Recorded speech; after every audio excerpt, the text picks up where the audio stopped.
In episode number 228, it's the beginning of the month, first episode of February. That means Netflix highlights. We also have Diamond's 2016 Gym Awards. Staying on the awards, the BROSCARS. BROSCARS! That we had the nominations last week. We have the winners today. And our comic book highlight of the week is Justice League versus Suicide Squad number 6. All of this and more on today's show.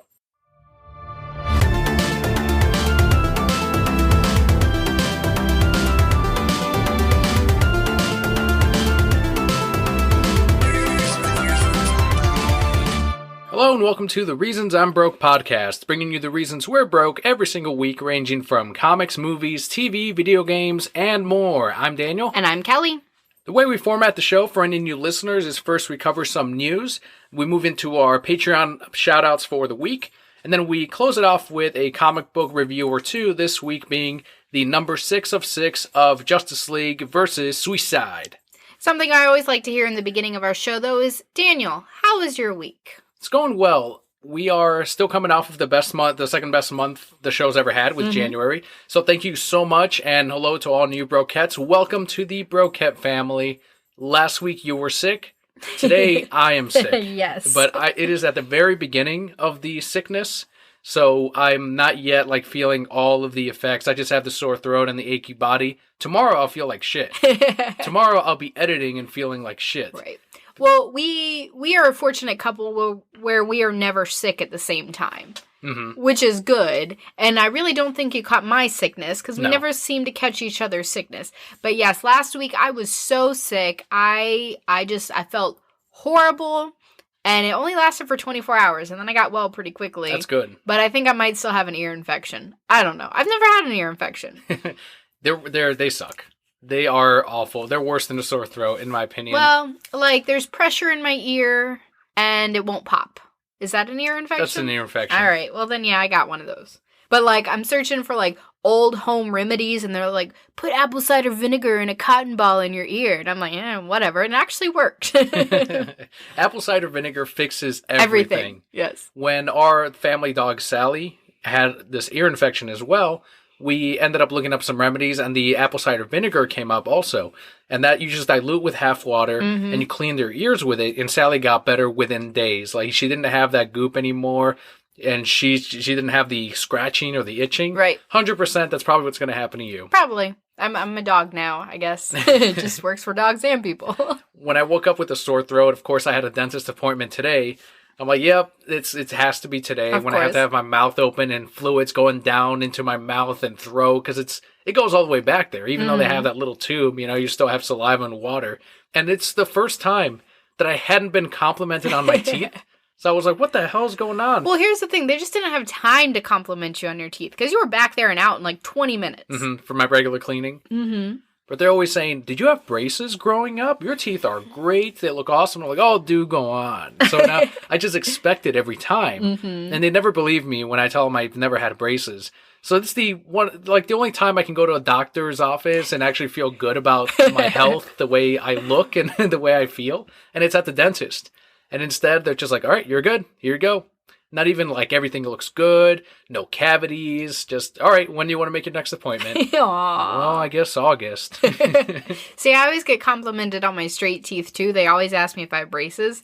And then the second thing they ask is, when was the last time you had a cleaning? And I always say, 5 or 6 years ago. And then they go, your teeth still look great. I know. That's why I don't go every 6 months. I like that extra bit of compliment. You should. Get that fluoride in your teeth. I'm glad you made an appointment. Yeah, I did. I don't I'm not scared of the dentist. I just don't like going because I always feel like it's a waste of my time. Gotcha. Because every time I go, they're like, wow, your teeth look really good. You don't have any tartar buildup. Your gums look great. And I only go, like I said, once a year, every 2 years. So it's a waste of time for me to go any more than that because I always say I look fine. Well, as you recovered in those 24 hours and as I will be recovering this weekend, we ended up watching a good amount of Netflix. We caught up on Voltron Season 2. We're a little over halfway done with that. And that's been great. Yeah. Just as good as the first season. They got a budget jump on it. The animation looks better. And we got about the same number of episodes, still 13.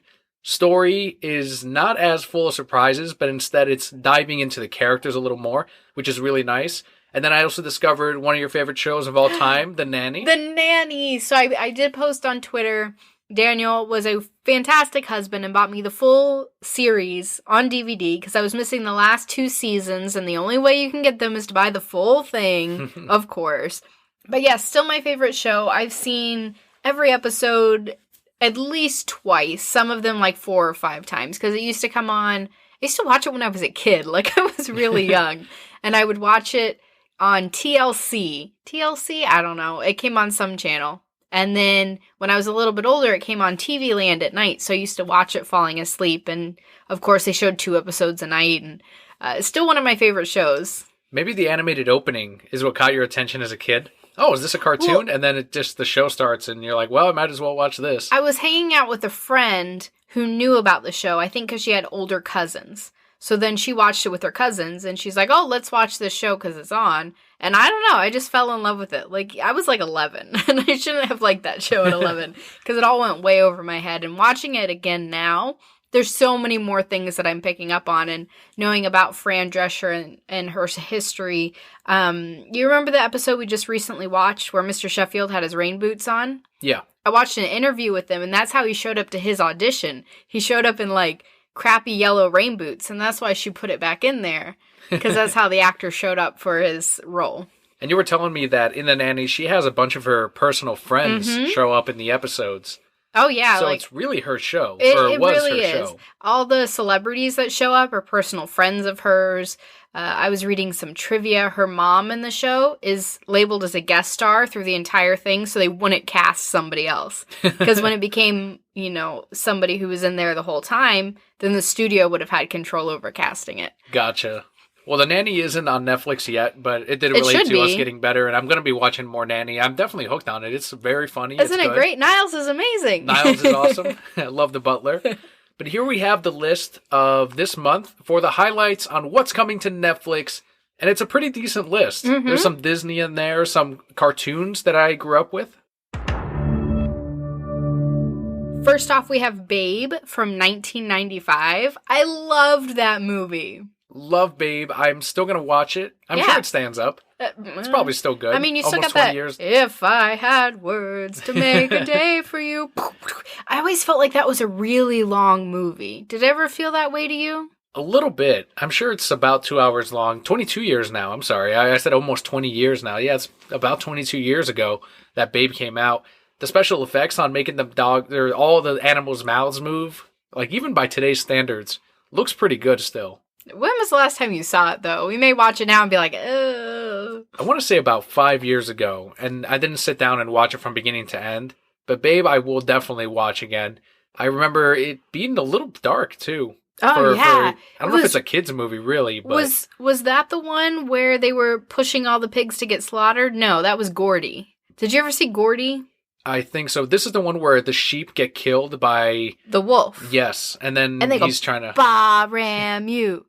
Ba-ram you. Oh, man. I love that movie. I saw it so many times. But yes, it was very... Oh, and then Babe's mom gets killed. Is that near the... Oh, you're talking about the wolf itself? No, I thought in the very beginning, like, Babe's mom gets killed, and that's why the wolves raise him. Maybe. I would have to go back and watch it again. It's only 91 minutes long, though. So, hour and a half. It still felt way longer. Speaking of wolves, Balto, the animated movie, also the same year, 95. I loved that movie, too. I remember the first time I saw it, I was sitting in a hotel with my parents. And I was 5 at the time. And I was so, like, entranced. And then in the end, I'm, like, jumping on the bed like, go, Balto! It's my parents' favorite story of me. I was disenchanted to find out that the real story of Balto is nothing like the cartoon. You mean he doesn't meet a wolf who goes, ooh, in the middle of the snow? That was probably one of the first times I realized that movies embellish true stories. It doesn't, I don't know why in my little kid mind, I'm thinking everyone's honest. It's going to be exactly what happened in real life. And then you find out and you do research because we were doing, it related to school. In one of my classes, they're like, okay, find a story or a movie that's related to a true story and then find out what the differences are. And Balto was the one that came up, and yeah, I mean, as a child, there was no talking ducks that were friends with Balto, and the little panda, or what were they? The bears. The polar bears. Yeah, there polar were bears. polar bears. I was going to call them panda bears. I don't know why. Wasn't, in the end, when you, like, the grandma's talking to the girl, isn't the grandma really the girl from the Balto story? Yes. That was awesome. All right, Balto, you win this time. Continuing on the list, The Corpse Bride. That's a great movie, too. 10 years later, after Balto. Tim Burton movie. Mm-hmm. And it's the first full animated feature that, stop motion animated, that Tim Burton actually directed. A lot of people think Nightmare Before Christmas, but that was not. In fact, he was doing Batman Returns when Nightmare Before Christmas was being filmed. It was just based off the story that he wrote. The poem that he wrote. I mean, he was still heavily involved in it, a lot of the character designs, and he oversaw a lot of the filming. But being on Batman Returns, that was the huge project. But The Corpse Bride was the first time you could actually get behind a fully animated film. I think years later... Oh, no, it's the same one then, Corpse Bride. Frankenweenie. Mm-hmm. That's what I'm thinking of. Frankenweenie was the next one. I remember really liking Corpse Bride, but having it not be up to par with Nightmare Before Christmas, and realizing that that Tim Burton's days are kind of were numbered at that point, as far as his best work was definitely behind him. Beetlejuice was excellent, and it still is probably my favorite Tim Burton movie, if not... Big Fish was really good too, though. And Edward Scissorhands I really enjoyed. So it's probably a three-way tie between those. But after that, I mean, Charlie and the Chocolate Factory, or Willy Wonka and the Chocolate Factory, and then Corpse Bride, it was just all right. But the designs were amazing. I love the stop motion. It's worth seeing, if anything, for the art direction and for the way that they filmed all of these, the stop-motion movies. They're few and far between now. Also on the list, we have Finding Dory. That didn't come out too long ago. 2 years? Last year. Last summer it came out. The Blair Witch Project, which I have never seen. Great at its time, because there was nothing quite like it. Not anymore. I remember when it came out, I never saw it. Like, none of the kids that I hung out with saw it, but all the kids in the neighborhood knew about it. Mm-hmm. So we'd go into each other's yards, because that's when your parents just let you play outside. Like, nobody gave a shit. Nobody watched you. You just played outside. And we'd all hide in the bushes, and we'd be like, the Blair Witch! And then we'd all, like, run to another house and then hide in the bushes. It's like, the Blair Witch is here, too! Like, that was a game? Yes. The Blair Witch game? Yes. They made a huge deal of it here in Florida, too, because it was made by UCF students. So it was everywhere, like, oh, look what our students made, da-da-da-da-da.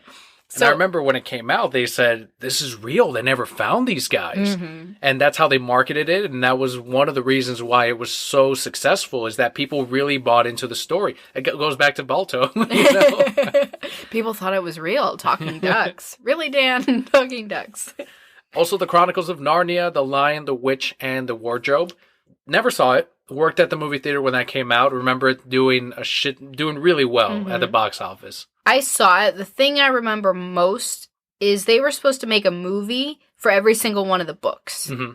And they were supposed to go through to, like, 2024 or something crazy Jesus like Christ. That. And then they just stopped. They just disappeared. They did 3 of them, didn't they? I think so. But there were 6 or 7 books. Mm. They had a lot farther they could go.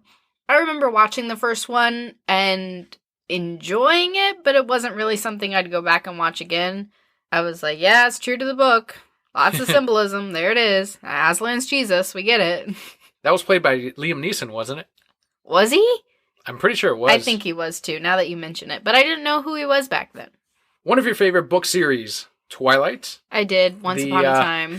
First movies hitting Netflix. It was a terrible movie. Came out in 2008. It's real bad. They just cast the wrong people. Every one of those books, didn't you read within a day or two of release? Yes. That's insane. I read them pretty quickly. That is crazy. Well, what happened... So I started reading them before they were popular. Thank you. My friend was a super book nerd, used to just pick up a new book from the library every day. Just whatever, pick one up. And she picked up Twilight and read it and said, this is great. It doesn't really have a plot. It's just an easy read and it's fun and you should check it out. So I went to the bookstore the next day and picked it up. The book hadn't been out that long. Read it in 2 days, I think. Just fell in love with it because then you have your own idea of the characters and you read things a little bit different than how they're actually written or maybe how the writer intended because you put different inflections and da-da-da. Fell in love with it. Then, of course, the next ones came out. By the 4th book, I was like, this got really weird. And then the movies came out, and it was just all over after that. By the time the fourth book came out, these were already massive, right? Mm-hmm. Did she even plan on doing a second book? I don't even think... So what she actually planned, because I followed her website in the very beginning, and of course it was very small. Who's the author? What's the author's name? If you hadn't asked me, I could have told you. Okay. I don't even remember who she is anymore. But she wrote Twilight from Bella's point of view, I believe. And then if you went to her website, she had the first 3 chapters rewritten from Edward's point of view, which was really cool. And her thing was she was going to make it a whole story from his point of view. That was her goal. You have Bella's, now you're going to have Edward's. And then someone plagiarized that story and put it up on a website and said it was theirs and continued writing it. And she got real pissed and took it down. And she's like, I'm never finishing it now. You guys ruined it. Wow. Yeah, that's what happened. And then she blew up and got massive after that and started writing the rest of the books. So when you saw this movie, you have in your mind pictured what the characters sort of look like, what the plot's going to be.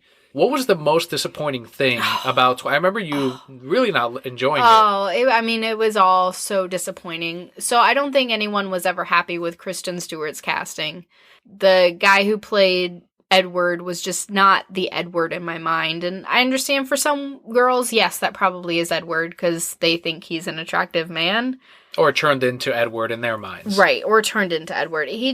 I always saw somebody more... Who was the guy who played Anakin? The little boy or the teenager? No, not the little boy. Hayden Christensen. Yes, him. But, younger and less creepy Anakin-y looking. And a better actor? And less chest hair. So that was kind of what I saw in my mind, and of course that wasn't what happened. So I just felt the casting was wrong, the directing, they didn't do enough to make the characters seem that likable. Mm-hmm.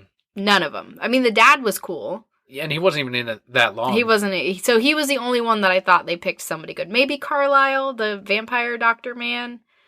I never saw any of them after that. When I saw that one, I said, we're good. I'm done. Thank you. Have a great day. 2 more on this list of highlights. Again, if you want to see the full list, just head on over to Google and type in what's new on Netflix, February 2017. We've got season 3 of Girl Meets World. If they put Boy Meets World up, I'd be happy. So would I. I hear the show is terrible. That's what I've heard too. We haven't seen any of the episodes. I think we watched the first one. Oh, are we thinking of Fuller House? Is that what you're confusing it with? No, maybe? We watched some of Girl Meets World because Corey and Topanga are in it. And then I've seen clips where Corey's friend comes back. Okay. And then his crazy brother comes back. Batman Beyond, Terry McGinnis. Yes. Yes? He voices Terry McGinnis. Cool. So there you go. If you want to try to catch up on that, you got season 3. So seasons 1 and 2 have to be up there. I hope so. And finally, Sausage Party.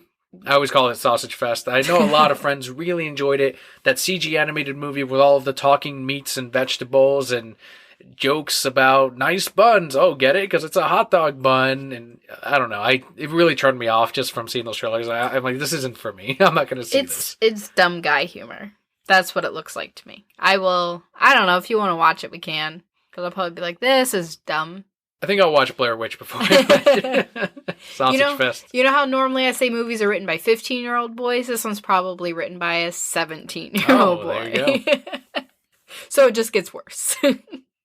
But that is it for our Netflix February 2017 highlights. There are many more than this. You're welcome to go online and check them out. Netflix has all of them listed on their website, or just Google February Netflix. Yeah, this list more or less relates to stuff that we've covered before, or it's closer to the nerd culture than the rest of the list. So there are a couple of documentaries up, and again, you can check that full list out. I heard they were making a Murderer Season 2. Is that accurate? I haven't heard this. What are they even going to talk about? Probably what's been going on between when the documentary aired and now, because I'm sure he's gotten way more attention since the documentary released. So there's probably another court thing that he tried to set up, or the fandom of people that say he's innocent and how they're behind him. I heard that the same group that worked to release him the first time is working to release his nephew for being unfairly jailed. Oh, right. Yeah, I remember that. Yeah, where they were pressuring him to say things that would actually keep him locked away. That's probably some of what season 2 will be. And yeah, I got hooked on that season. You watched it in 2 days, and it was 10 hours. Yeah, it was a lot of fucking Netflix. And the whole time I was still No, he's guilty. He's guilty. The first time, maybe not, but that second time, yeah, no, he's guilty. But they kept framing him for stuff. That's what you were on. You think he's innocent? Yeah, I do. I think he probably did something bad. I still think he's being framed for something. Well, if you look it up, there's evidence that they keep out of the documentary that are like, oh, he was actually calling her for weeks in advance, trying to specifically ask for her to come down, and where she got worried and she's like, I don't want to come by myself. And they kept all that out because they want to put him in. It's a more interesting story if he was framed again, you know? Because maybe he just thought she was pretty and he wanted to talk to her more. Or why would he kill her? A creeper that kidnapped her. And when did he ever kill anything before? He was corrupted by the system when he was in jail for that many years. That happens to people. Listen, we could go on for the whole podcast about this. And that's what the show wanted us to do. On to the Warner Brothers and DC cinematic universe. We now have an answer on when they asked Ben Affleck every time, what's going on with the Batman movie? He finally went, fuck it, guys. Here's what's going on. So Ben Affleck has stepped down as director of The Batman. Ben Affleck will star and produce the film written by himself and Jeff Johns, so he's still on board, but no longer the director. Okay. Well, how do you feel? Is it a good thing, a bad thing? What has he directed before? Argo is the more recent one that we've seen. Argo was good. Who are they going to get to direct instead of him? They're still looking, so... Chris Nolan? We have a quote here from Affleck who said, "There are certain characters who hold a special place in the heart of millions. Performing this role demands focus, passion, and the very best performance I can give. It has become clear that I cannot do both jobs to the level they require. Together with the studio, I have decided to find a partner in a director who will collaborate with me on this massive film. I am still in this, and we are making it, but we are currently looking for a director. I remain extremely committed to this project and look forward to bringing this to life for fans around the world," end quote. That's a good reason to drop out. I think the key word here is to the level that they require. The key phrasing is to the level that they require. So that sounds like Warner Brothers is demanding more out of this project than what he initially saw going into it. There's probably way more restrictions on him, especially after the criticisms that Zack Snyder had for BVS, that they're keeping a closer eye and putting a closer or a tighter leash on all of these creatives, on the directors, on the writers, which we're under the impression that Ben was put there so that, Zack Snyder couldn't make decisions that were a little bit too different, a little bit too brash, but instead it sounds like the restrictions have kind of turned Ben Affleck off to being the director and the writer and the star in this film. So without him actually fully dropping off, he's just like, you know what, I'm just not going to direct this. I'll just star in it, and I'll have input for the director, but you guys seem to want this project on a whole another level that probably is on a schedule that he is not used to. Mm-hmm. I think that might be part of it. Part of it, too, might be they wrote the script and said, wow, this is so much bigger and so much greater than we thought it was going to be. You really to split your attention like that, because even when he's in there acting, he's having to also focus on how is it being shot? Are the people standing where they should be? He can't really focus on his lines because he's too focused on how you're speaking to him. And that would be a really difficult spot to be in anyway. I couldn't even imagine. I can't jump on one foot and wave my hand in the air. And this is all speculation. And something that I was talking to the Super Side Up podcast about earlier this week is we're completely ignorant of what the actual reasons are. They have to be generic and say, I'm still committed to the project. I'm just not up to that level. But who knows what it could have been. It could have still been something to do with the writing, how a month ago he was saying he wasn't even done with the script yet, and then that he was still doing it, and now he's saying he's no longer the director. But we don't know anything. There are no answers on this, and the studio just said, we're glad that Ben Affleck is still on as the actor, and we're still moving forward with the project. That is all. I mean, there is nothing here. Actually, we have the exact quote from the studio. Quote, Warner Brothers fully supports Ben Affleck's decision and remains committed to working with him to bring a standalone Batman picture to life. End quote. Just purely generic. As I said, just nothing, no answers anywhere. All we can do is hope for the best. Maybe if you feel like you're being overwhelmed or you feel like you're not working to the studio's level or working with the studio, it is best to step down than to actually force the project and just put something through. Not everyone is as understanding as we are, though. Bless our hearts. Bless our hearts. So understanding. So understanding. We were very understanding at the movies this week when they messed up our tickets. I was proud of us. Self-gratification. Jesus. Anyway, this does bring us to this week's Nerd Rage Reaction!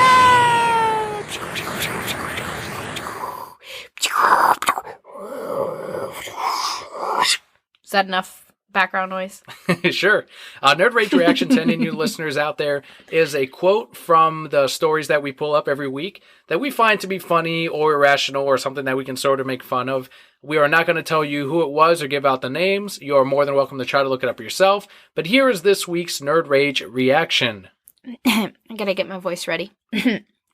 Well, no interest anymore. Reboot your franchise and try again, DC. It's all over. He's already seen the movie. And Affleck was his favorite director. Clearly. Does he think Affleck's just no longer Batman now? I mean, if he must have enjoyed his performance as Batman. I mean, yes, but I also think that Affleck is just the only director in his eyes. Then I wonder how he sat through BVS. He's just never seen... Maybe he hasn't. You don't know. Probably, because it seems like he's just never seen a movie. He'll only see movies directed by Affleck. Yeah, so Fargo. Argo? Argo. That movie. Whatever. I did really like that movie. And The Batman would be the other one that this person would have seen, but no interest. Reboot it again so that he can later complain about how they're rebooting the films way too soon and too often. Like it's fucking Spider-Man or something. Even then, like, keep fucking rebooting Spider-Man. Who gives a shit? It makes money every time they do. Mm-hmm. Gives a fresher take on the character. Mm-hmm. And people so far are pointing to this Spider-Man and saying, this is the best Spider-Man they've ever done. I know I was whining about the reboots when Sony did it, but now that Disney and Marvel are involved, it's okay. This is the greatest thing ever. And when they reboot the X-Men eventually, that'll be another thing that they can excuse the reboots if it's to their personal bias. Yes. They need to reboot Spider-Man again and make it Miles Morales. One day we'll see that. Hopefully. I don't know if we're ever going to see a standalone Ultimate Spider-Man movie, but I can definitely see Peter Parker and Miles in the same movie. It doesn't have to be exactly like the books. You don't have to bring in Iman over from a different universe. Have them exist in the same universe and have them both be Spider-Man. Iman? I'm sorry? Did you call him Iman? Who? Miles. Maybe I did. I don't know. How did I say it? You said you don't have to bring Iman over from another universe. Did I hear you wrong? Is it my ear infection? Possibly. Maybe I did say Iman. Listeners can go back or they caught it as well as I said it. But sure, the villain from Korra, Legend of Korra. We can bring on Iman. Was that his name? It was Iman. I don't even remember. I'm getting old. So the first bit of our awards for this episode for number 218 comes from comic distributor Diamond. The distributor that is responsible for comic shops. It is who they buy from and where they get their shipments from every single week. These are called the Diamond Gem Awards, and I'm very unhappy with the title because it's not easy to fit Broquette in there somewhere. You tried. You definitely tried. I got to the Bryman Gem Awards? But it doesn't work for me. It's okay. We've got the BROSCARS coming up. Yeah. More important. And the Brisners later this year. Yes. So Diamond set up the groups, which are then judged by its customers and comic retailers, which essentially means that the ones that sold the most won. Yes, exactly. The Gem Awards are not, it's decided sort of by a panel of comic retailers out there. But at the end of the day, it's just whoever sold the most that year gets the Diamond Gem Awards for the most part. Mm-hmm. So there's a full list of winners at Newsarama.com, but we picked out some of the more important categories. So kicking it off with Comic Book Publisher of the Year that sold over 4% of the market. And that this year went to DC Entertainment. Well, yeah, they're awesome. DC Rebirth did great things for them. Mm-hmm. They definitely earned it. Marvel's being hated on right now, so they're in DC's position last year. Yeah. And the same goes with the awards. It went straight to DC for the sales that they did for Diamond. Next, we have the Comic Book Publisher of the Year that sold under 4%. This goes to Boom Studios. With their returnability on a lot of the titles, it gave a lot of comic book retailers the confidence to order up on Boom. And at the end of the day, that's what you need. You need to have the retailers trust in you, and they will support you. Also, Backlist Publisher of the Year, which essentially is the back issue, so anything that you reorder that is over a month old. And that went to 2 winners this year. It ended up being a tie, which goes to show how these it's not a really legitimate award thing, but it went to DC Entertainment and Image Comics. Well, yeah, all that saga. Gotta get your saga, gotta get your DC Rebirth. Yes. Next, we have Top Dollar Comic Book Publisher of the Year. What do they mean by top dollar? So actual money made from their books. So if you're charging $4.99, $3.99, $9.99 sometimes with Deadpool, you're going to get this award. And so I wonder who that went to. Marvel Comics. Marvel Comics, of course, with their billion-dollar books. Very curious as to whether or not they count the 10% up orders in these. I'm sure they do. Because there you go. It would definitely inflate those numbers. But even if it didn't, top dollar, $3.99 books. You sell 3 of those for every. DC would then have to sell 1 extra of the $2.99ers just to make up that extra dollar. Next up, we have Toy Manufacturer of the Year, which goes to Funko because people are still purchasing those them. Fucking Funko Pops. Holy shit, they're still selling. They're not. The frenzy isn't as crazy as it once was, but the slowdown is not as quick as I thought it would be. I figured by 2-3 months from now we'd start seeing a cutting down on Funko products, but they're still finding all the older franchises that they can get their licensing on to try to make that quicker impulse buy for a lot of customers out there. And they're even getting more into video games. So we're seeing the latest Mass Effect Andromeda game has a set of Funko Pops. Street Fighter, the Funko Pops, those just came out.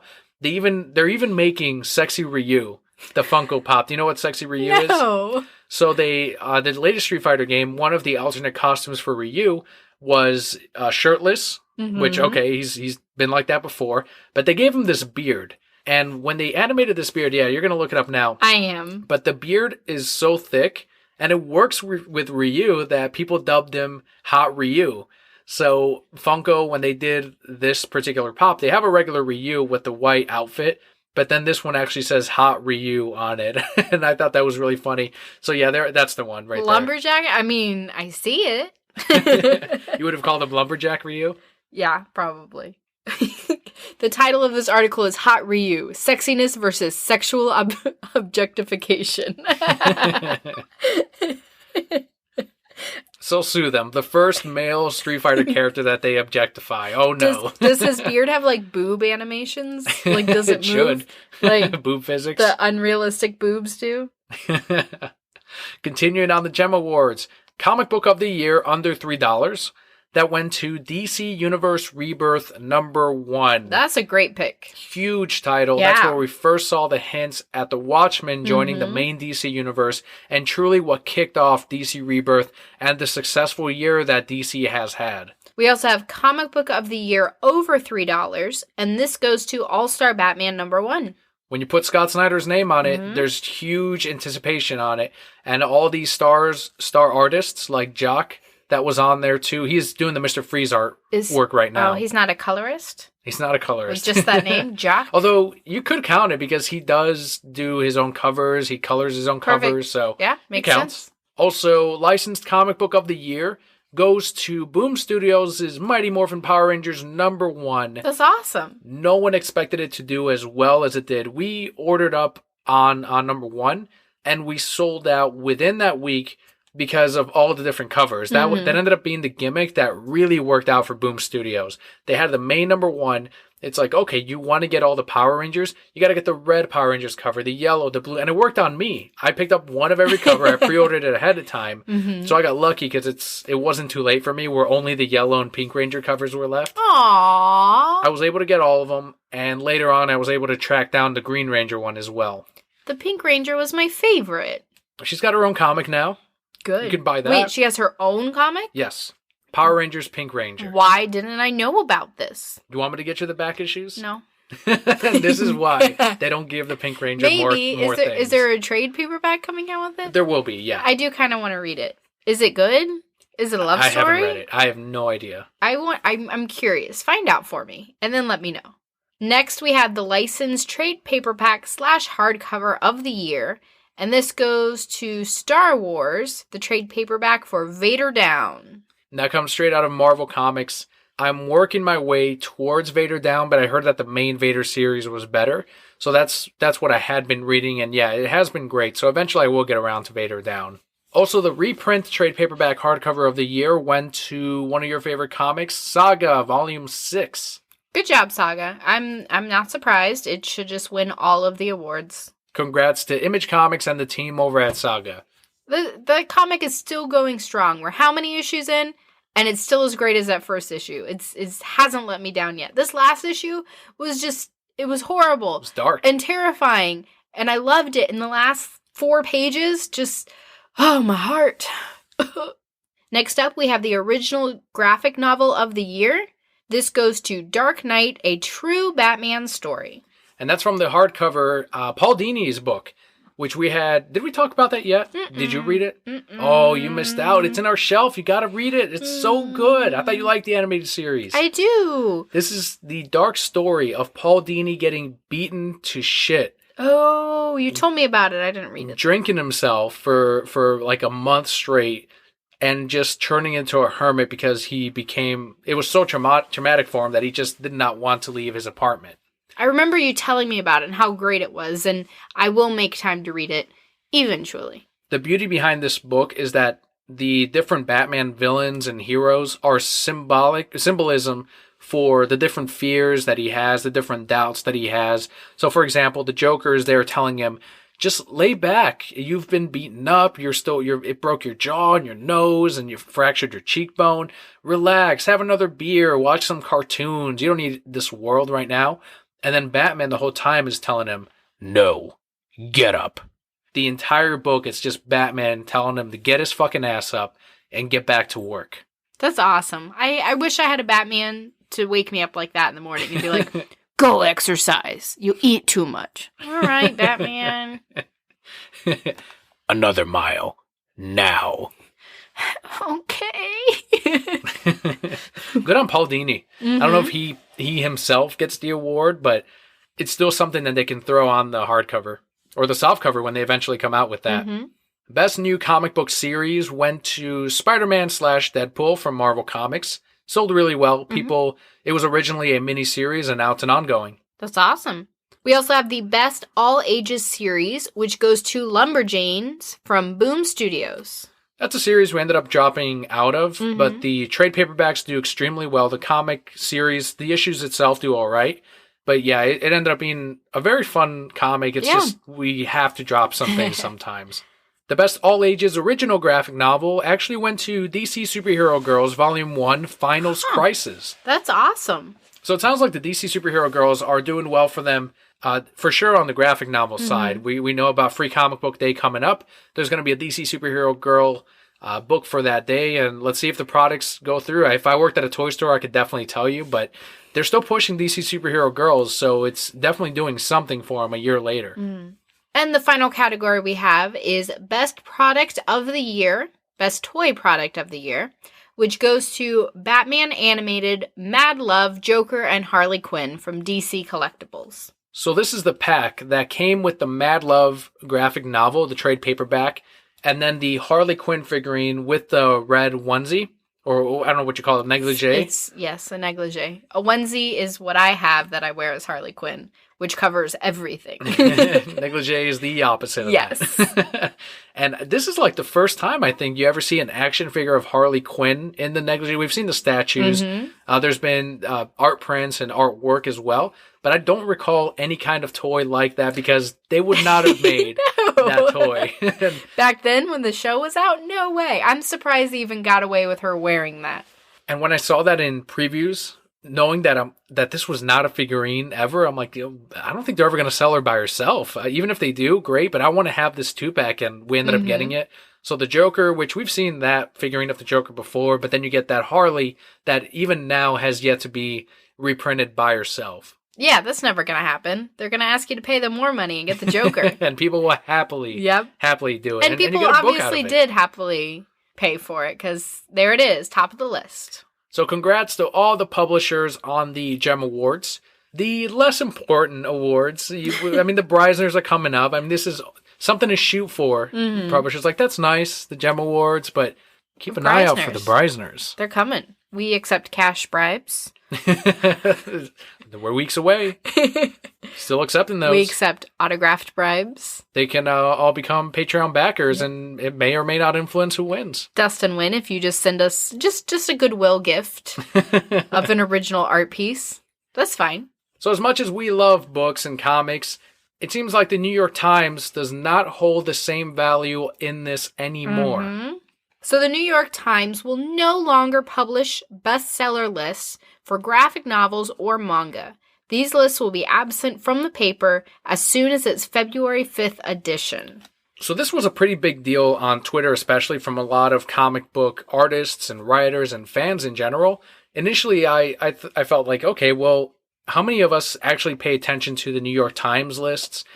To me, it doesn't influence me. If I want to read a book, I follow the creative teams, and it leads to newer titles, as we've said before many, many times, Red Sonja. Mm-hmm. We follow Gail Simone, led us to Red Sonja. I'm not looking at the New York Times bestsellers, but then the more I thought about it, I'm thinking, okay, well, there are people that normally don't read graphic novels that are watching those lists, and maybe they do put more esteem into what the New York Times thinks. So this could be a good gateway for a first-time graphic novel reader to check out the number one best graphic novel of that month and maybe give that a shot. So I can definitely see why people were upset. It's not so much that they want they don't want confirmation of loving graphic novels, because again, I think most readers don't care what the New York Times thinks, mm-hmm. but the fact that overall importance is going away for graphic novels, at least when it comes to newspapers, is the New York Times even a newspaper anymore? It's more of like a website and an entertainment thing. I mean, most newspapers are just online now. Like, those lists are a big deal. You've heard the New York Times bestseller mm-hmm. over and over again throughout your life. I think eventually they'll probably bring back graphic novels or some kind of similar list. But for now, it does suck. I can see why this is a big deal. That was probably their categories that get viewed the least, though. So I see it from their perspective, too, why they probably got rid of it. Mm-hmm. Because realistically, it's very easy for anybody to go go to Google and type in best-selling graphic novels. And boom, it's not a New York Times bestseller, but there you have a list of 10 things that... Mm-hmm. Or you go online, what I do with a lot of the manga when I'm trying to look up a new one, I go into Google and say, best manga of this genre that's completed. And there you go. You got 7 different websites of people giving full-length reviews on all these different things to decide if it's something that you want to read. So I see it from both perspectives. And again, I'm someone seeking out those things. We will probably see at least graphic novels back at some point. If anything, most retailers have their own best-selling list. I know mm-hmm. at my local comic shop, we have top 100. So you even see that with places like Barnes & Noble or Books A Million. They'll also have their own bestsellers list. So if you want to find it, it's out there. And even like I mentioned before, some comic shops are going to have their own. But on to what comic shops actually think about the impact that digital comics have or have not had on sales. And all this info comes courtesy of Newsarama.com. We have a quote here from Dinesh Samdasani, who is the CEO and Chief Creative Officer at Valiant Entertainment. Quote, "The direct market system is the bedrock of our industry. There's no doubt that digital has a dependable audience, but the bulk of reoccurring comic sales and audience growth come from brick and mortar comic shops." End quote. That's as PR as you get, mm-hmm. You know? Like, there's a place for digital, but we love our retailers, is what Valiant was saying. And Valiant is really putting out an effort to try to get readers onto their books. It's not working as well as they would have hoped, and it's really hard to say what they could do to try to get a larger readership, because they've given comic shops, here's all of our trades that we've done for this new line. Have them for free. Make your employees read them so that they're familiar with our products. Here's our books, all returnable. Here's advanced copies of our books, and all kinds of really awesome moves that should be working but simply aren't for Valiant, or at least not to that level that they should be. What books are they putting out that I would know? See, that's the thing. That you would know. I have no idea. I don't think you'd know any of them. Just name things. Faith? Nope. The big superhero? She's the bigger... I know about her. Right? Mm-hmm. Okay. Bloodshot? Is he like Deadshot? No. No, Exo Man of War? No. Did they put out that art one that we read a while ago? Where the art came to life? No, that was DC. Oh. You're thinking of Vertigo. Yes. Did they put out the one with the girl who was magic and she went to hell and then she died? Whatever happened to her? No, that was Boom Studios. Oh. I think that wrapped up or got canceled. Boom cut a lot of their titles from their lineup. And this is why they ended up winning the Gem Awards, because they almost did a mini relaunch, sort of, but without all the new number ones. They just cut their titles down and focused on their big ones. And it's done really well for them. That's smart. I think Valiant just needs to hire different writers. Get different books out there. Next quote comes from Brett Parks, owner of S. Sailfish Comics in Winston-Salem, North Carolina, who said, quote, "Digital has had no impact in drawing away customers from our store. I find that our customers still prefer having the physical copies of books. If it has boosted sales, I wouldn't know because there are so few people who even mention digital books." End quote. And I'm not a part of my store at all, so... Our last quote here comes from Joe Field, owner of Flying Colors Comics in Concord, California. That's a lot of C's, and he did that on purpose. Quote, "I think the effect that digital has on the print market is pretty much a wash right now. On one hand, there has been some migration of those who bought print comics now reading digitally. On the other hand, digital comics are a portal for new readers to come into fully stocked comic shops. It's the modern equivalent of window shopping. We see something we like, and we want to have the hard copy." End quote. Yeah, I think he's absolutely right in when he said that the effect that we would have seen from digital has come and gone. Like, there was probably some initial loss, but as he mentioned, there's been a boost since then that kind of equaled or balanced out what we would have lost anyway. And as he said, yeah, people are seeing digital previews of books on Newsarama, on Comixology, on the DC and Marvel apps. And when they get those first 2 or 3 pages, yeah, some will go ahead and buy the digital book when it does release, but others go, awesome, I'll add that to my sub so I can get it on my pulls at my local comic shop. So it's definitely helped comic shops in some way, and it's not hurting shops in at least the large format of what we're getting now with music, how there's really virtually no CDs. They're available, but they're not like in the 90s, where you had to line up and get the latest CD release and they'd sell out. Oh, the 90s. Now you get it on iTunes, automatically download it and pay for it.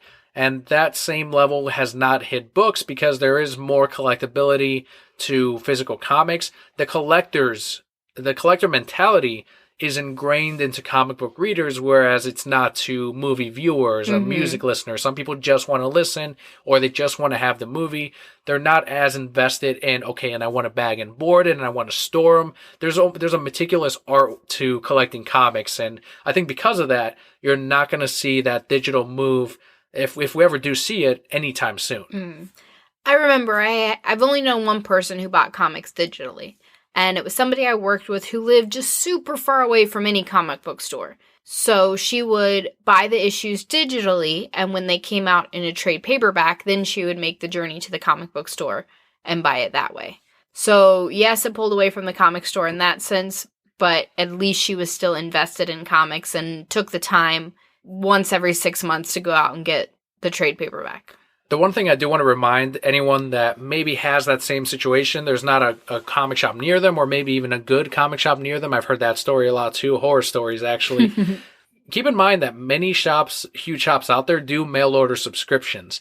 So if you want to have your physical books mailed to you and you don't want to get the digital stuff, there are several retailers in the US that will mail you books every single month or every week, depends on your preference. So they are out there. On my end, someone that does work at a brick and mortar shop, I've had some longtime readers mention that they get some of their books digitally because of the space, but that they still buy the books that they want to truly keep and collect and maintain. So the way they make it out is that these are the books that they would have otherwise normally dropped to try to make space or to leave room in their home, but instead they can still enjoy it on the go. And I know other readers that there was one who said that he got all of his Marvel books digitally through the sticker, actually, the code. And that was ironic that we were just talking about it, because he said he redeemed the code for Marvel books and he would read all of his Marvel comics. He would put them away, but he would read the books on his way to work on the bus. So he would read it on his tablet, and he's like, okay, that's how I catch up on my Marvel books. And then my DC and indie books, I read at home sitting at the coffee table. So I'm like, oh, that's really interesting. He said, but now that changed because of Marvel and their books, so now I actually just have to wait till I get home to read all of these. So that's how that ended up coming up. That sucks. All right, listeners, we've got something special here. We talked about the BROSCARS last year, but there's going to be a review in the middle of the BROSCAR Awards. What's an award song?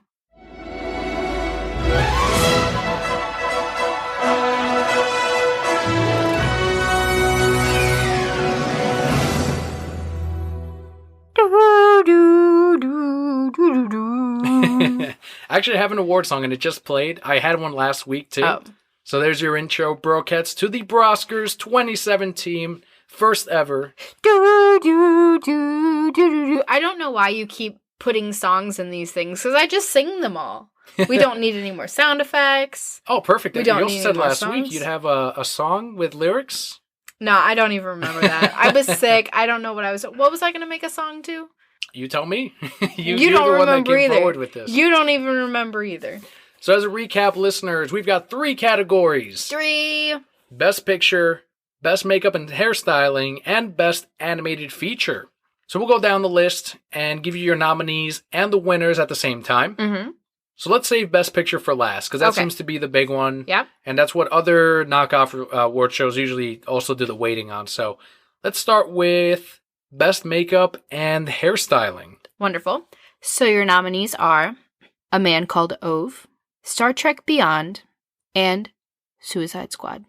All right, listeners, and the winner of the BROSCAR is...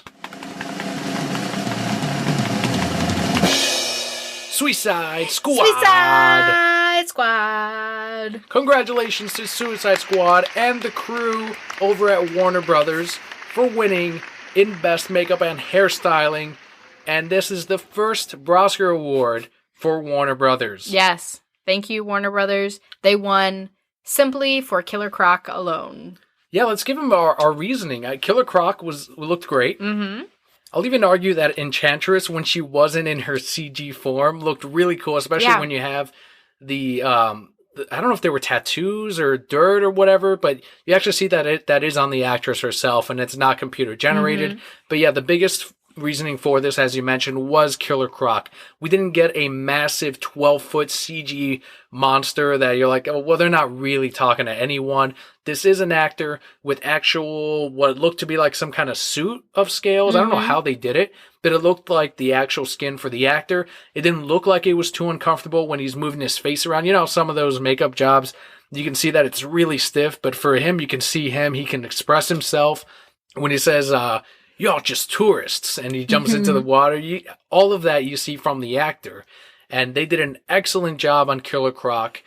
Great job on the hairstyling and makeup for Harley Quinn, battle-damaged Harley Quinn. Mm-hmm. The Joker, as silly as the design is, the makeup was still on point. Well, I'll even say the thing that impressed me most about Harley Quinn's makeup, and I notice it every time, when she's sitting on the car in the rain and all her makeup is running down her face. And I look at that every time and I think they placed it that way. They didn't just throw water and expect it. Like, they placed it, and that blows my mind because my running makeup doesn't even look that good when it's running. On to the next category, and this is Best Animated Feature. Your nominees are Kubo and the Two Strings, Moana, My Life as a Zucchini, The Red Turtle, and Zootopia. And the winner is... Zootopia! Congratulations, Woo! Disney! On the opposite end of Warner Brothers. Also the very first BROSCAR award for Disney. So congratulations, you can add it to the Hollywood Studios park. You can put it up on your trophy case of awards. Mm-hmm.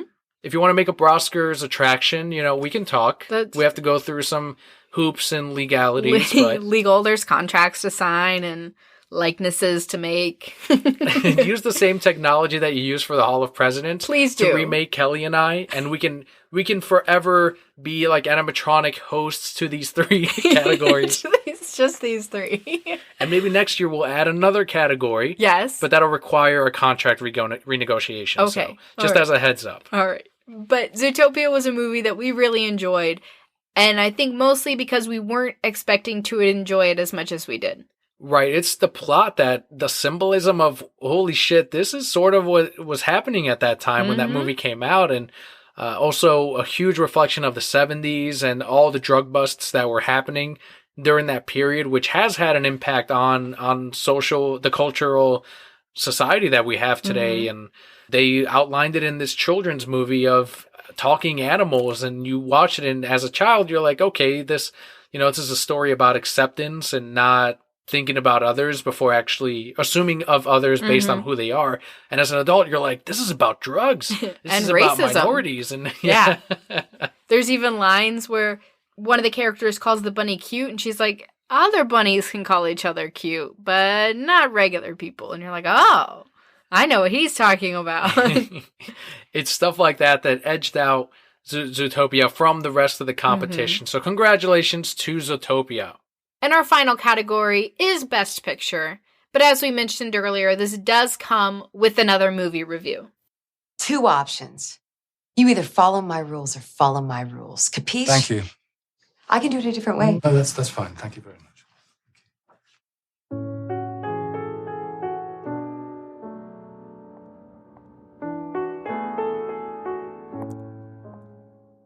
So one of the nominees is La La Land, which we just saw today. Had to see it before we recorded because it may or may not have affected our final decision on Best Picture for the BROSCARS 2017. And we had to see at least 2 movies in each category, so it was fair. Which we have now. So. We have. So La La Land is the movie that swept all the awards at the Golden Globes and will most likely sweep the Oscars.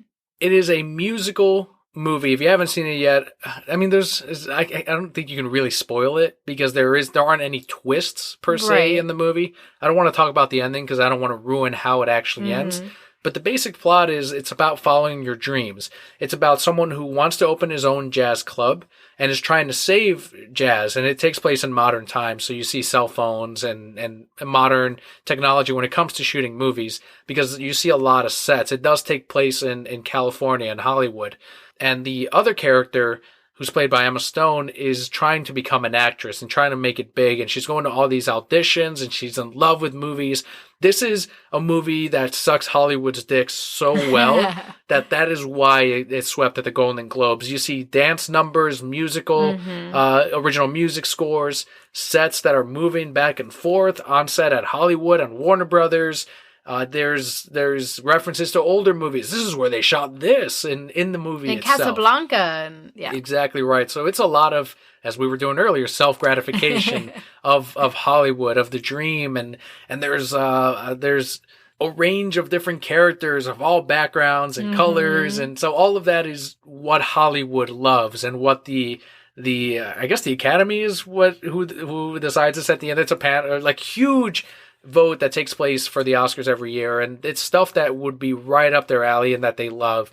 The main message is: do you follow your dreams? Do you just go for what's steady in life? And it's a beautiful movie. It was shot well. It was choreographed wonderfully. What are your thoughts on La La Land? I agree with all of that. It was shot very, very well. That was probably the second thing that really stuck out to me is how they moved through these scenes and it was one fluid motion and all these people are moving and you're going up and over and around things and you never saw the cut or you never felt the cut if it was there. There were some transitions for sure, but it was definitely smooth. It was very smooth. The first thing that caught my attention was the color.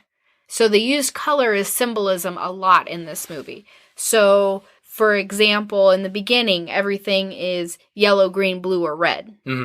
And then when she meets the main character, they're both wearing blue. Later, as they start to fall in love, she begins to wear purple. So it's not a primary color anymore. It's she's blending, she's changing. And they use those main colors through the whole thing. So that was very striking to me and something that stood out, and you could kind of pick up more pieces from watching and paying attention to the color. Musicals aren't really my favorite thing, but I didn't really feel like it was over the top with the musical and the dance numbers. I agree. Which is what I was concerned about going into it, because it opens with a huge musical number. And I was saying to myself, okay, it's a romance, you're going to enjoy it, but if they have to sing every 5 seconds, this might be a problem. But they still told a very good story, a very real story, I felt, from beginning to end. And I sobbed like a fucking baby at the end of that movie. Oh, I cried so hard. But it's a very real story.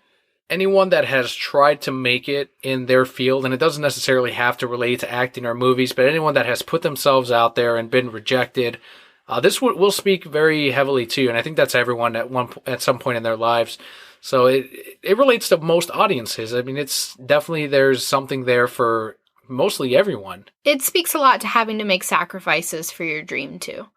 And again, that is something that everybody faces, because when you have a desire, something that you're moving towards, there are sacrifices that you have to make within that. And that's follow your dream, but understand the sacrifices that you have to make. That's primarily what I got from this movie. And I still sobbed like a baby. Great movie, beautiful movie, well directed, as you mentioned. Very nice special effects, nothing too obvious as far as CGI, and it's beautiful. It's very beautiful to look at and well worth the watch. But it is one of many on the Best Picture categories for the BROSCARS 2017.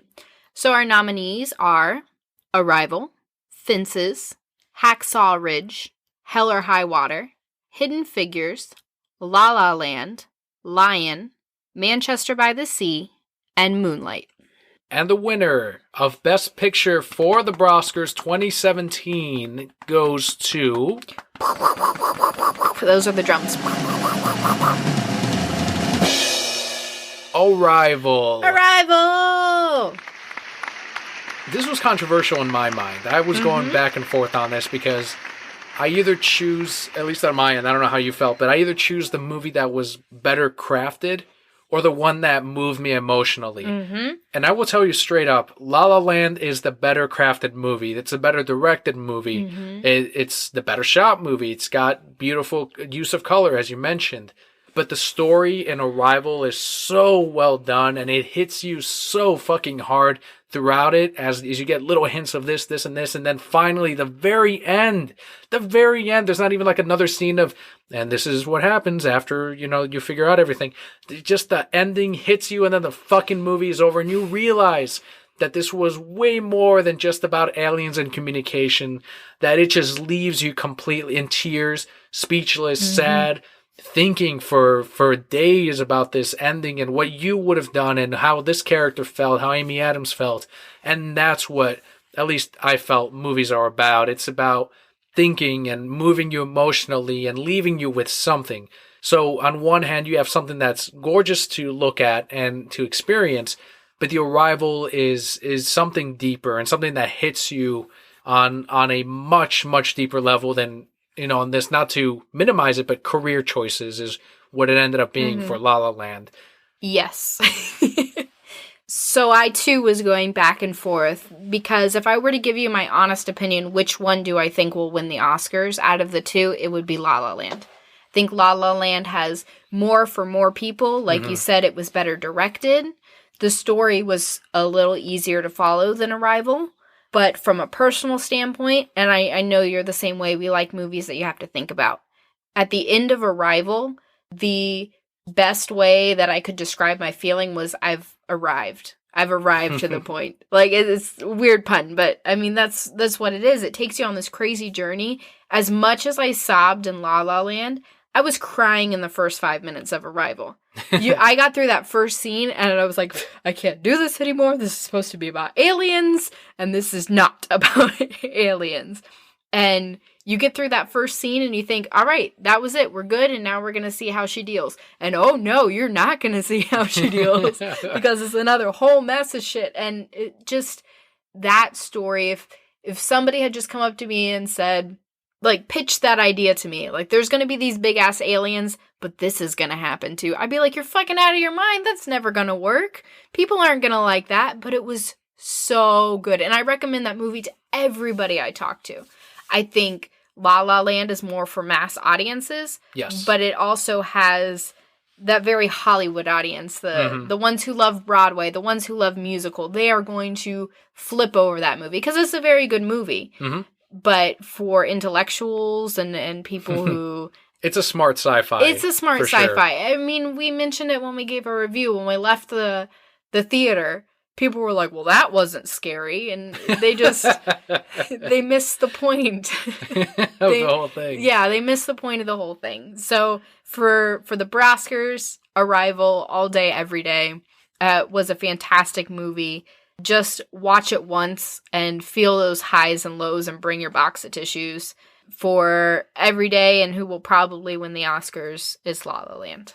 But more importantly, congratulations to Arrival on winning the BROSCARS for Best Picture. Was that my song in the beginning? I don't even remember anymore. Congratulations to Suicide Squad for winning the BROSCARS on Best Makeup and Hairstyling.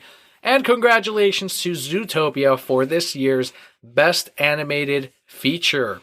I've actually printed out, they're arriving, little round labels that say 2017 BROSCARS winner. Are we going to put those on our movies? I'm going to put that on our Blu-ray movies. I'm going to put that on the winners so that I always remember what the 2017 BROSCAR winner for Best Picture is, in case I forget. I don't know. We need to buy some movies then. Well, we already own Suicide Squad. No problem. I'm planning on buying Arrival because I fucking love that movie. And then I'm thinking about Zootopia. I may get it. So I can put the fucking sticker on it. You know, when it came out on Netflix last month, I watched it again, and it still holds up. I still really enjoyed it. And then, I looked up some fan fiction, and it got real weird, and I was done. It just, a lot of furries, it didn't make sense. I had to stop. A bunny with a buffalo, and... It was a bunny with a fox, but even that's so weird. Right? It's weird. It's cute when it's like, they're like, ah, we love each other, and it just got weird after that. So yeah, I'm waiting for those little stickers to arrive. Can't wait, and I'll do it again next year for 2018 for the BROSCARS. I'll put up a picture on Twitter and on Facebook. Are you going to get Breisner stickers that you could stick on the outside of the bag, like your bag and board? I mean, I guess I could do that. Like for the best individual issue, and we can put that. The only thing is, I like to replace my bags and boards every 5 to 7 years because they do yellow out, and it's not good for your books. But I would consider it more for like a trade paperback. Like whatever we end up giving the Breisners to as far as hardcover trade, yes, boom, here you go, sticker, not a problem. Because those are, for the most part, they get reprinted, not a big deal. I'm not replacing the cover per se, and I don't want to put the actual sticker on the comic either. So, yeah, no. Just ruin that book. Yeah, ruin that with a Breisner sticker. You're like, I got this great book, great condition. It's a Breisner winner. They're like, what the hell is a Breisner? I don't want to buy that shit. So we hope you enjoyed the BROSCARS this year, Brokettes. Keep an eye out, as we mentioned many, many times, the Breisner Awards. Let's go ahead and move on to our Patreon shout-outs of the week. We have 2 shout-outs this week. First one goes to Lourdes and Katie, and the second one goes to Alexander, whose Twitter handle is @SwordfishShow. Check out his YouTube Let's Plays at purpleswordfish.com. There's something else that's great about Alexander this week, though. And that is, he is our t-shirt winner for the hashtag All Hail Kelli hashtag thing. Yeah, he was the very first one to tweet on over to @ReasonsI'mBroke and @PalpaKelly for the hashtag contest that we had for the free t-shirt. And to anyone saying, well, he's a Patreon shout out, he's a Patreon backer, of course he won. He tweeted it on a Monday afternoon. This was after it released publicly on that previous Sunday, so everyone had their chance. And he was the first, and he happens to be a Patreon backer, to actually tweet us. I will admit that I forgot that we were doing this hashtag. So I'm sitting on my couch and my phone buzzes and it just says All Hail Kelli. And I'm like, oh, thank you. This is very nice. Glad people see. So congratulations to Alexander. And again, it's at purpleswordfish.com.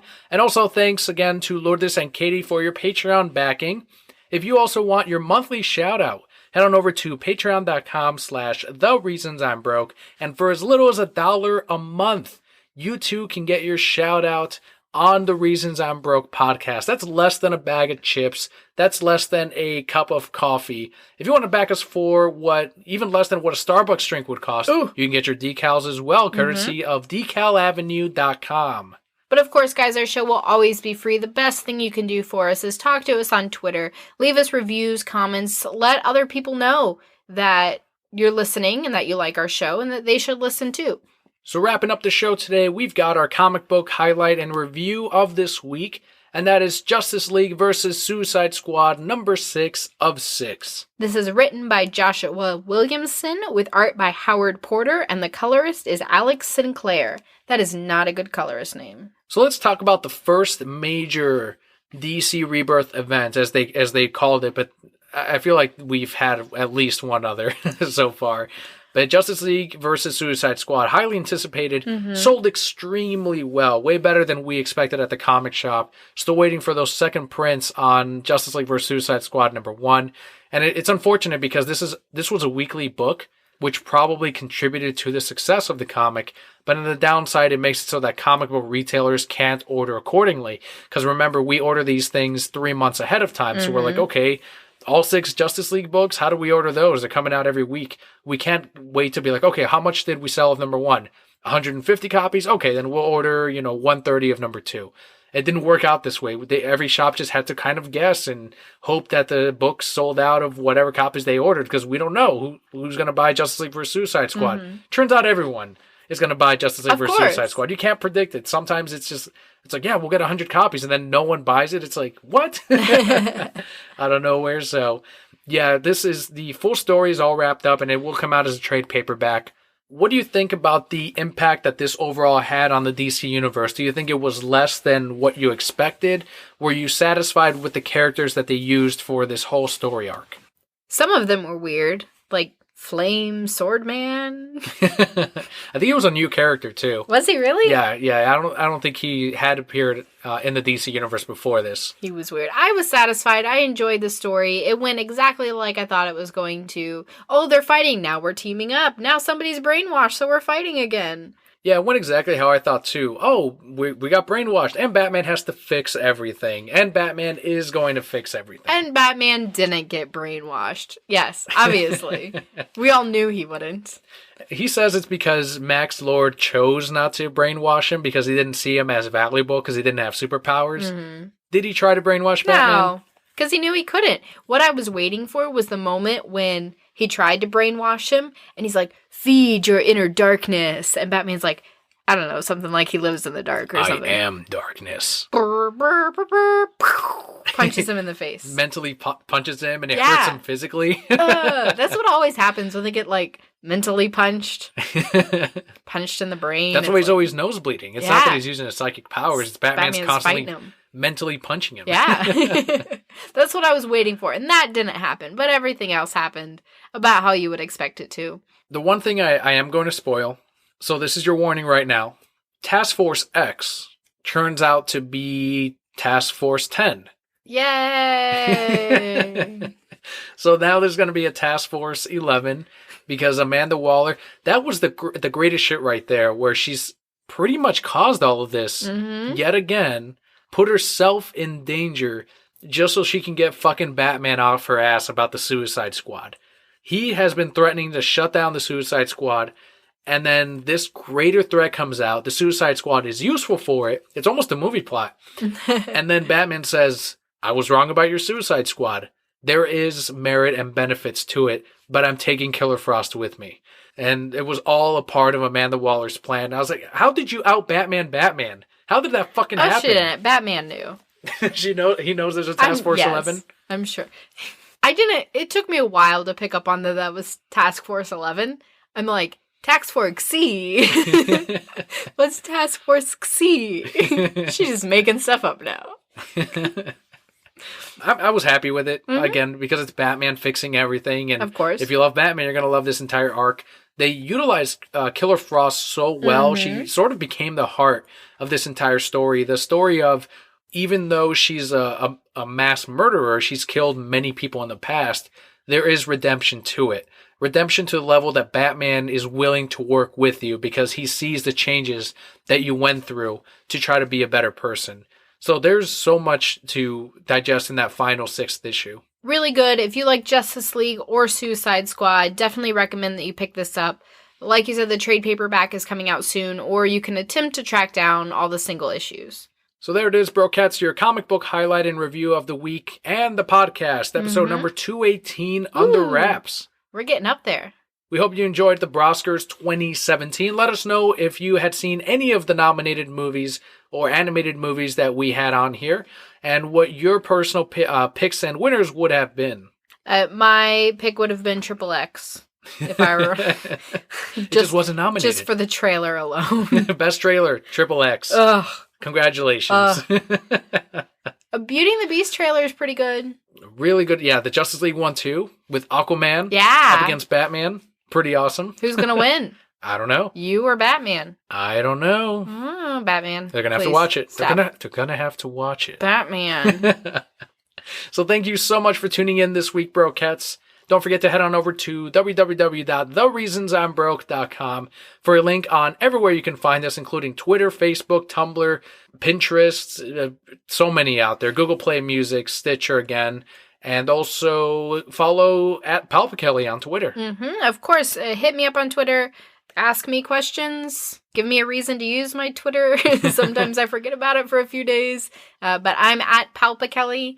And of course, if you want to speak to Daniel, at Reasons I'm Broke. Thank you for tuning in this week. I'm Daniel. And I'm Kelli. We'll see you next week.